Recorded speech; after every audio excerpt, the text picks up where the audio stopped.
Guyyaa ayyaana fiichee cambalaalaa namni liqaa liqeesse mallaqa isaa hin gaafatuum loon qaluunis dhoorkaadhaam muktis hin muramu. Namoonni yakka raawwatanis guyyaa kana dhiifama argatuum. Uummanni Sidaamaa sochii addeessaaf urjiilee qorachuun ayyaana waggaa isaa kabajataam. Ayyaanni waggaa haaraa uummata Sidaamaaf fiichee cambalaalaa jedhamuun beekamu kan kabajamuu eegale naannoo waggaa 1800 akka ta'e manguddoonni argaa dhageettii ni himu. Ayyaana dhaabbata barnoota saayinsii aadaaf biyyoota gamtoomanii yuuneskoon galmaa'e. Ayyaantuuwwan namoota kalendarii uummata Sidaamaa keessatti iddoo guddaa qaban yoo ta'u, jiruu hawaasummaa uummata Sidaamaa keessatti ayyaantuuwwan namoota haala addeessaa urjiileef hafuura tokkoon guyyoota qorachuun guyyaa bara haaraa uummata Sidaamaa murteessan jedhama.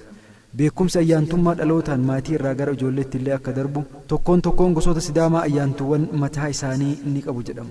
Ayyaantuuwwan sochii tuutni urjiilee lakkoofsaan 27 ta'an lixaa gara bahattii fi gara addeessaatti godhan qorachuuf haala lafa irra jiru waliin madaaluun kalendara uummata Sidaamaa hojjetu. Ayyaanni bara haarawaa uummata Sidaamaa fiichee cambalaalaa jedhamu waggaa waggaan yeroo kabajamu guyyaa dhaabbataa ta'e hin qabu. Qorannoof murtee ayyaantummaan waggaa waggaan guyyoota muraasa duubatti harkifachuun kabajama. Ayyaantuuwwan kun barri haarawaa osoo hin seenin ji'a tokko dursanii guyyaa ayyaanni bara haarawaa irra oolu ummataaf kan lallabu. Uummanni Sidaamaa lallaba ayyaantuuwwanii erga dhagahee booda ayyaana bara haarawaaf qophii godhas jedhama. Ayyaanni kun yeroo dheeraaf itti qophaamaa erga turee booda jala bultii guyyaa ayyaantonni beeksan irraa kaasee kabajama. Guyyaa jala bultii ollaaf firri wal waamee akkuma ayyaanota kan biroo waliin kabaju.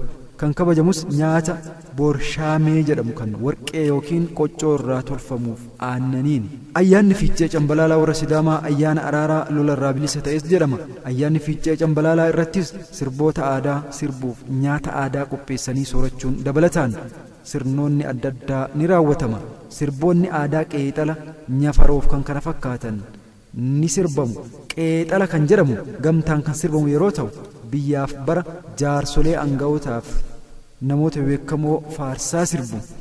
Hiikkaan fiichee cambalaalaa inni ijoon nagahoo ta'u namoonni wallolan ayyaana fiichee cambalaalaa dura araaramu. Namoonni gaddara turan uffata gaddaa dhiisanii uffata haarawaa uffatu.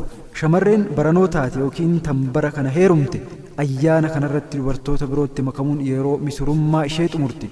Namni sababa kamiinuu qe'ee isaatii fagaate yookiin buqqa'e ayyaana fiichee cambalaalaa warra Sidaamaa kanarratti qe'eetti deebi'a.